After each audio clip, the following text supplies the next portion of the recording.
Hi everyone, comic book reviewer here. This time, reviewing on the film Eragon. Now, as you know, Eragon is a 2006 action fantasy film that was meant to be based on Christopher Paolini's 2002 novel of the same name. And keep in mind that, Christopher Paolini was 17 years old when he wrote the first book.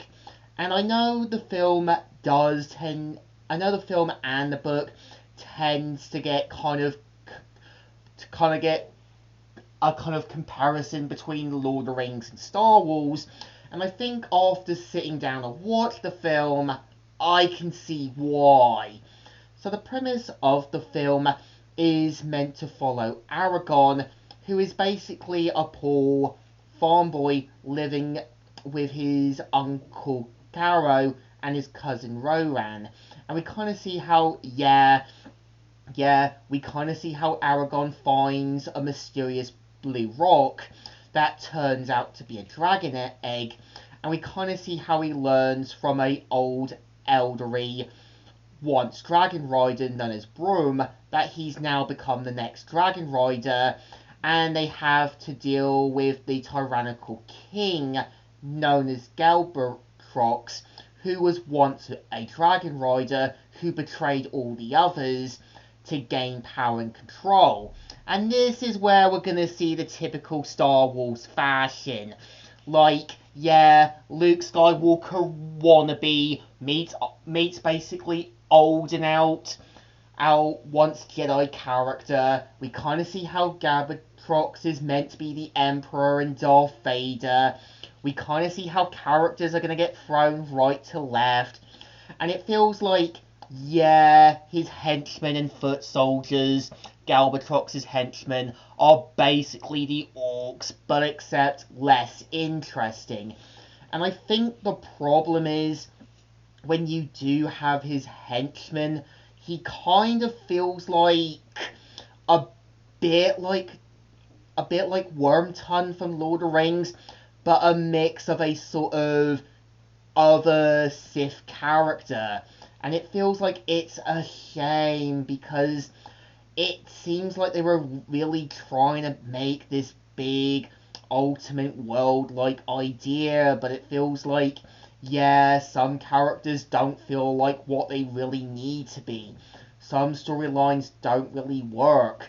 And I think the problem is that Christopher Paolini just didn't really know what he really wanted for his sort of big series. I think there's moments where it feels like I'm watching a fantasy parody of Lord of the Rings, or a kind of more fantasy Star Wars. The problem is Christopher Paolini had no idea what he really wanted for his series. And this is a shame, because there is some good ideas.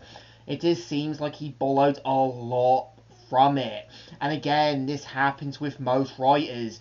They're gonna get inspired, but they end up taking too much. They end up kind of damaging their reputation, or not really thinking things through. Again, this happens a lot with other works. Power World with Pokemon, Witch with Wings Club, Goober and the Ghost Chasers with Scooby-Doo. There's so much ideas that just get squandered. And it's a shame, because it really seems like Eragon has some good ideas. It seems like it has the potential to be a good series. But in the end, what we got was a really dull, boring, and not an interesting film. And I think there's moments where I'm thinking, there was a lot that could have been better. So I think this film definitely deserves a thumbs down. Not the best, not the greatest, but there was still a lot more that could have been done. And I'm hoping one day Christopher Paolini might get better as a writer. Again, from 2002, I'm hoping this will happen eventually, and hopefully we'll have something original. So, Comic Reviewer here, signing out.